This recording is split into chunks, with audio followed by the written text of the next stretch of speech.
था। गण में आपको 4 बनाए गए थे ना, कॉलम, 4-5 कॉलम बनाए गए थे और कहा गया था कि आप जो है इसको कर करके लाइएगा, है ना। पहले कॉलम में आपका क्या बताया गया था? गणों के नाम, गणों के नाम। फिर उसके बाद क्या था? सूत्र से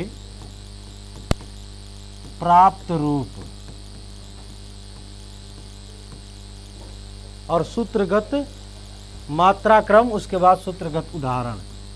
मात्रा क्रम, फिर इसके बाद था सूत्रगत उदाहरण। उदाहरण यहां तक समझ में आया था कि नहीं? आप लोग देख लीजिए। इसमें गणों के नाम में पहले क्या था? इसका सूत्र बताया गया, यमाता राज भान सलगा। इसको आप याद रखेंगे तो आपको गणों को नाम में जो है याद करने की जरूरत नहीं पड़ेगी। इसी में सब है, 8 के 8 गण इसी में सेट है आपके। पहला यह से क्या लिखा गया आपका? य गण हो जाएगा। म से म गण हो जाएगा। फिर त से त गण हो जाएगा, त गण। फिर र गण, र गण के बाद ज गण, ज गण के बाद आपका भ गण, भ गण के बाद न गण, न गण के बाद शलगा, स गण, स गण हो जाएगा, स गण। आपके 8 गण हो गए कि नहीं? देख लीजिए, 2 3 4 5 6 7 8। अब सूत्र से प्राप्त रूप इसका क्या बनेगा? यह गण है ना, यह गण है तो इससे आपका बनेगा, यह गण से क्या बनेगा? यह गण से आपका यमाता बन जाएगा, है ना। यमाता, यमाता बन जाएगा, ठीक। और यमाता का मात्रा क्रम क्या होगा? इसकी आप मात्रा ऊपर लगा लेंगे। ता है तो गुरु होगा, है ना। फिर माँ है तो गुरु होगा, यह है तो आपका लघु होगा। यही आपकी मात्रा क्रम है ना। 1 लघु और 2 गुरु हो गए। और इसी पे सूत्रगत उदाहरण, है ना। इसी पे आपका उदाहरण क्या बताया गया था? जगाना, शबाना और हंसाना, बहुत सारे उदाहरण बनेंगे। बनाना भी हो जाएगा, बहुत सारे उदाहरण बनेंगे। आप समझने के लिए आप समझ लीजिए, उसके बाद जितना चाहें आप उतना लिख सकते हैं, है ना। तो ज है, ना पे क्या हो जाएगा आपका? गुरु हो जाएगा, गा पे गुरु, और ये लघु। सूत्रगत उदाहरण मिल रहा है, लघु हो जाएगा। फिर चंद्र बिंदु, चंद्र बिंदु पे क्या रहेगा? लघु की गुरु। पहले आपको बताया गया कि चंद्र बिंदु लघु वर्ण संबंधी नियम में किसी भी वर्ण को घटाता बढ़ाता नहीं है, तो ये क्या होगा? लघु होगा। सा है तो गुरु और ना है तो गुरु। इसी तरीके से म गण है ना। ये बताया इसलिए जा रहा है, जब गणों को निकालने के लिए कहा जाएगा, गण से कोई प्रश्न आ जाएंगे आपके परीक्षाओं में, प्रतियोगी परीक्षाओं में, तो इसमें जो है आपका कोई अगर शब्द पूछ दिया कि यह गण निकालिए, है ना, 1 पंक्ति दे दिया या 2 पंक्ति या 4 पंक्तियां दे दिया, उसमें पूछ दिया कि इसमें यह गण आप निकालिए, यह गण कितने यह गण हैं, है ना। तो अगर जगाना, शबाना अगर उसमें मिल गया, एग्जाम्पल के तौर पे, उदाहरण के तौर पे, जगाना जैसे दूसरा कोई शब्द मिल गया, है ना, जगाना, शबाना, तो आपको कह दिया कि यह गण कितने हैं, तो उसमें आप इसी तरीके से उसको निकाल करके, ऐसे निकाल करके लगा करके लिखेंगे नीचे कि यह गण, 1 यह गण हो गया, फिर ऐसे आपका ये 2 गण हो गया। अगर 2 शब्द मिल गए तब, है ना, उन पंक्तियों में। समझ रहे हैं ना? बात समझ में आ रही है? चलिए आगे देखिए। म गण है, म गण का क्या बनेगा? म गण, माँ तारा, मतारा नहीं, माँ तारा हो जाएगा। माँ तारा, माँ तारा। सूत्र की मात्रा क्या हो जाएगी? गुरु, गुरु, गुरु। 3 गुरु हो गए।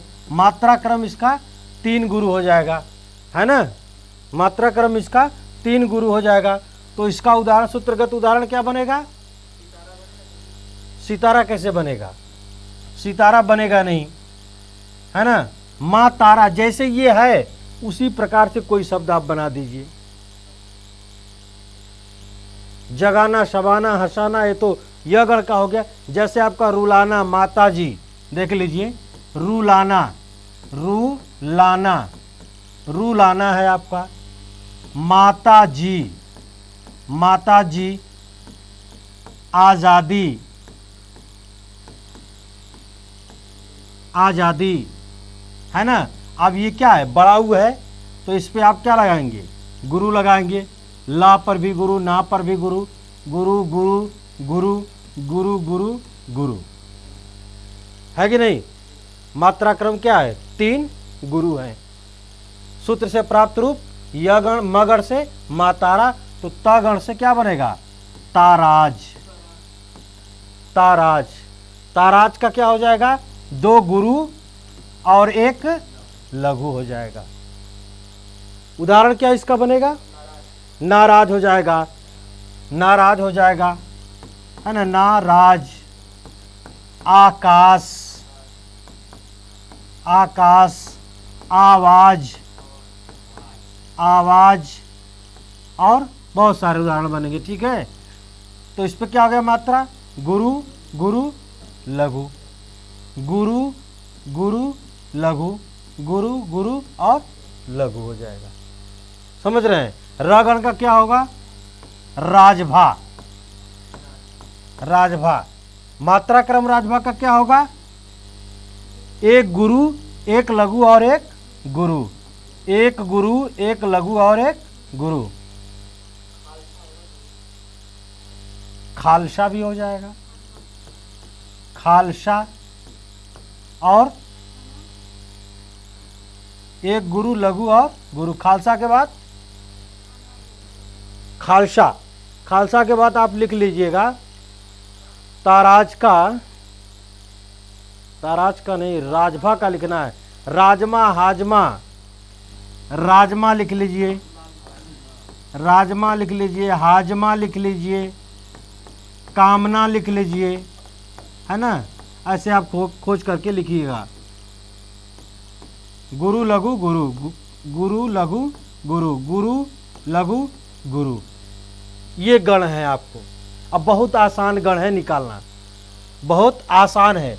आपको यमाता राजभान सलगा याद रखना होगा, और जब यमाता राजभान सलगा याद कर लेंगे तो आपके 8 गण याद हो जाएंगे, और इन्हीं 8 गण से ये सूत्र हो जाएगा, है कि नहीं। उन्हीं से यह गण बोलेंगे यमाता, म गण बोलेंगे मातारा, है ना, त गण बोलेंगे ताराज, फिर उसके बाद ज गण बोलेंगे जभान, ज गण, तो क्या हो जाएगा? ज गण से जभान हो जाएगा। लिख लीजिए, ज गण से जभान। जभान का क्या होगा? लघु और गुरु और लघु, लघु गुरु लघु, ISI, है ना। चलिए देखिए, जभान का सूत्र से होगा आपका उदाहरण जहाज, सलाद, जहाज, सलाद, जहाज, सलाद लिखते रहिए। सलाद, सलाम, हराम, सलाम, हराम, प्रणाम। अब सब में क्या है? ISI है ना। यानी 1 गुरु, ISI का मतलब 1 लघु, 1 गुरु फिर 1 लघु, यानी लघु गुरु लघु, लघु गुरु लघु, लघु गुरु लघु, लघु गुरु लघु, लघु गुरु लघु।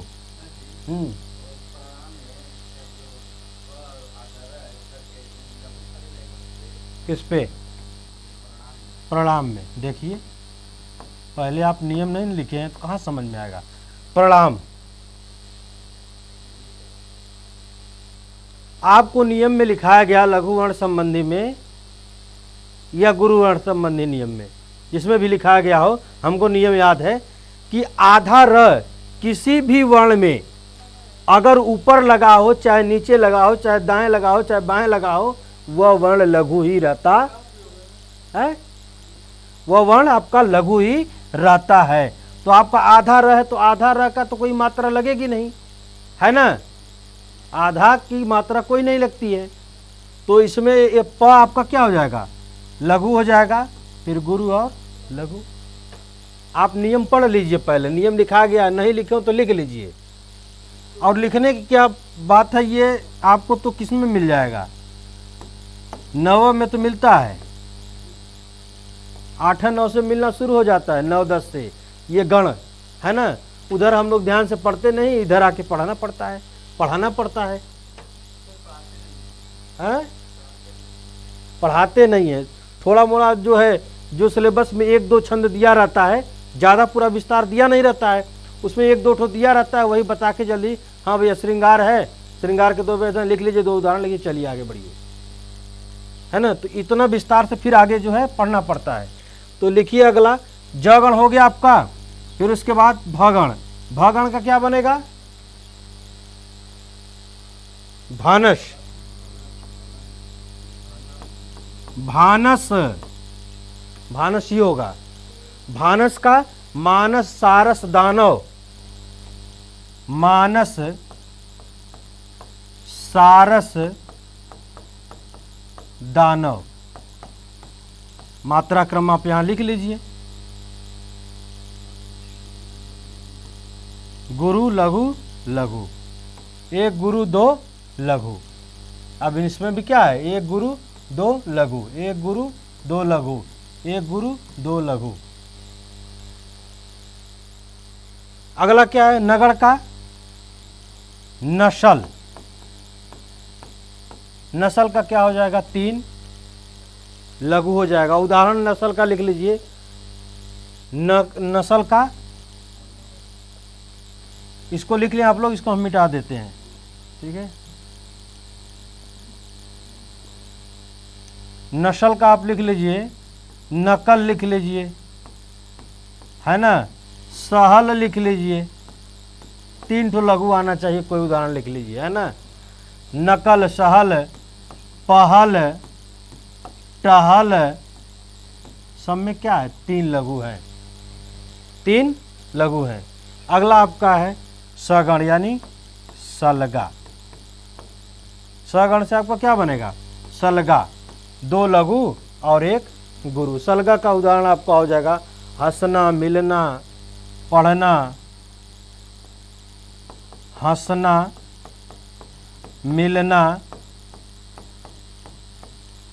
पढ़ना। यानी आपको ऐसा उदाहरण रखिए सलगा का कि जिसमें आपको क्या मिले, पहले आपको 2 लघु मिल जाए और 1 गुरु मिल जाए। उदाहरण कोई भी हो, 1 लघु और 2 लघु और 1 गुरु, 2 लघु और 1 गुरु, ठीक है। तो ये आपके 8 गढ़ थे, है ना। गढ़ों को आप ध्यान में रखिएगा, यह माता राजभान सलगा याद कर लीजिएगा, तब जो है आपको गढ़ निकालना एकदम बिल्कुल आसान हो जाएगा, है ना। एकाक छंद ऐसा हम बताएंगे कि जिसमें आपको गण भी निकालने पड़ेंगे, और हम निकलवा के दिखा भी देंगे, है ना, बता देंगे, और आसानी से आप गण कहीं भी निकालना रहेगा निकाल लेंगे किसी भी छंद में, है ना। अगला आप लिखेंगे वर्ण और मात्रा के आधार पर छंद के भेद। वर्ण और मात्रा के आधार पर छंद के भेद, छंद के भेद। वर्ण और मात्रा के आधार पर छंद के आपके 3 भेद होते हैं। पहला आपका होता है वर्णिक, वर्णिक नहीं, पहला आप लिखिए मात्रिक, मात्रिक छंद, है ना। दूसरा आप लिखेंगे वर्णिक छंद, वर्णिक छंद, और तीसरा आप लिखेंगे मुक्तक, मुक्तक छंद। ये आपके मुख्य 3 ही छंद हैं वर्ण और मात्रा के आधार पर, है ना। मात्रिक छंद, वर्णिक छंद और मुक्तक छंद।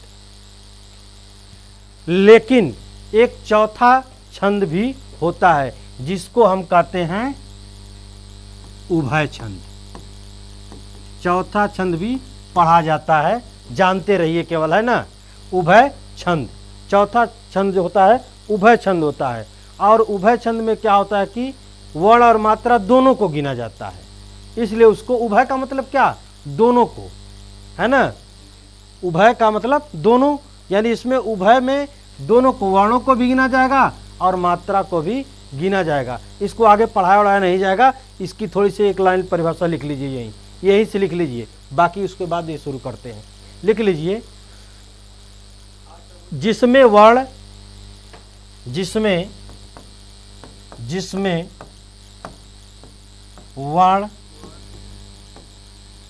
और मात्रा दोनों का ध्यान दिया जाता है, दोनों का ध्यान दिया जाता है, दोनों का ध्यान दिया जाता है। इसे उसे उभय छंद कहते हैं, इसे उभय छंद कहते हैं। अब इसका यही काम खत्म हो गया, ठीक है। ज़्यादा पूछता उछता नहीं है, केवल जानते रहिए बस। अब अगली हेडिंग देंगे आप मात्रिक छंद। मात्रिक छंद लिखेंगे, मात्रिक छंद।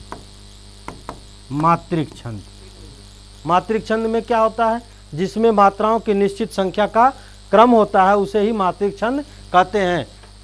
किसका, मात्राओं के निश्चित संख्या का क्रम होता है, उसी को आप मात्रिक छंद कहेंगे। जैसे आपका सोठा हो गया, रोला हो गया, चौपाई हो गया, दोहा हो गया, हाँ सब हो जाएंगे। मात्राओं की निश्चित संख्या का जहाँ क्रम होगा उसको हम क्या कहेंगे, मात्रिक छंद कहेंगे। तो परिभाषा लिखिए, जहाँ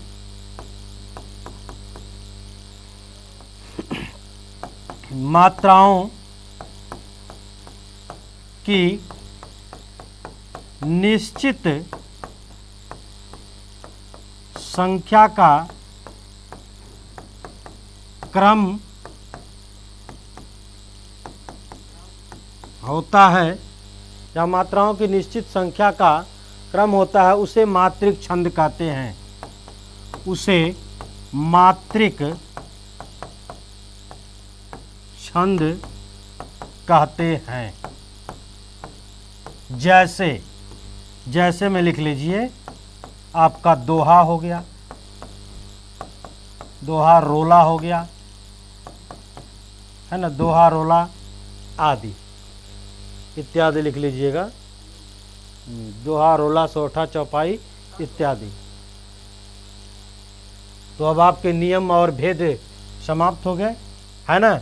अब आप अगली हेडिंग डालेंगे, पहला छंद आपका होगा दोहा। अब सारे नियम हमने बता दिया है, गुरु वर्ण संबंधी नियम, लघु वर्ण संबंधी नियम, गणों के नाम, गण निकालना, है ना, ये सारी चीज़ें हमने बता दिया। अब एक एक छंद को आप लिखेंगे और दो दो उदाहरण लिखेंगे, समझते हुए आगे आप बढ़ेंगे।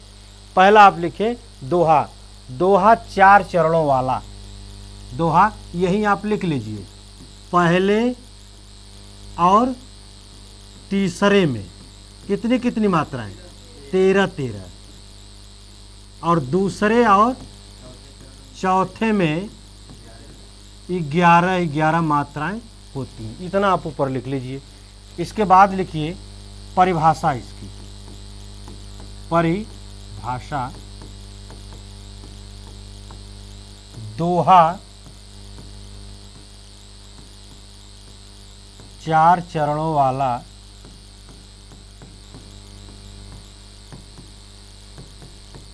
अर्ध सममात्रिक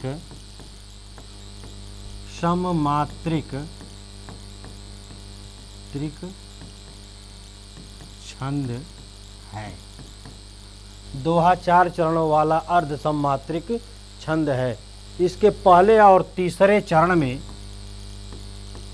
इसके पहले और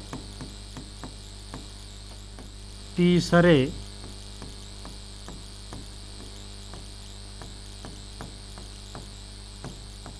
तीसरे चरण में 13 मात्राएं तथा दूसरे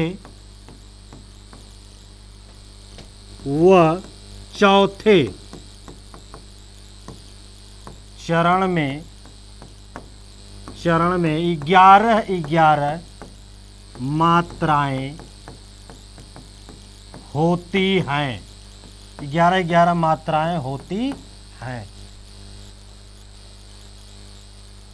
11 मात्राएं होती हैं। अब आप इसमें उदाहरण लिख लेंगे। पहला उदाहरण लिखेंगे आप, श्री गुरु चरण सरोज रज निज मन मुकुट सुधारी।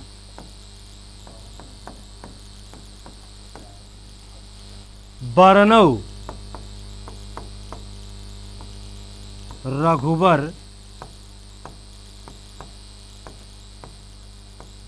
विमल जस जो दायक फलचारी। श्री गुरु चरण सरोज रज निज मन मुकुट सुधार। बरनऊ रघुबर विमल जस, विमल ये ल कर लीजिएगा इसको, विमल जस जो दायक फलचार। अब मात्रा निशान आप लगाइए। रज जस, रज और जस,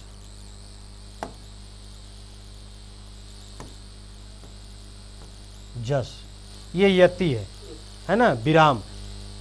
अब इसमें आपका ये पहला चरण हो गया है ना, और ये तीसरा हो गया, ये दूसरा हो गया, और ये आपका चौथा हो गया। अब सारे नियम हमने बता दिया है। अब आप मात्रा निशान लगाइए।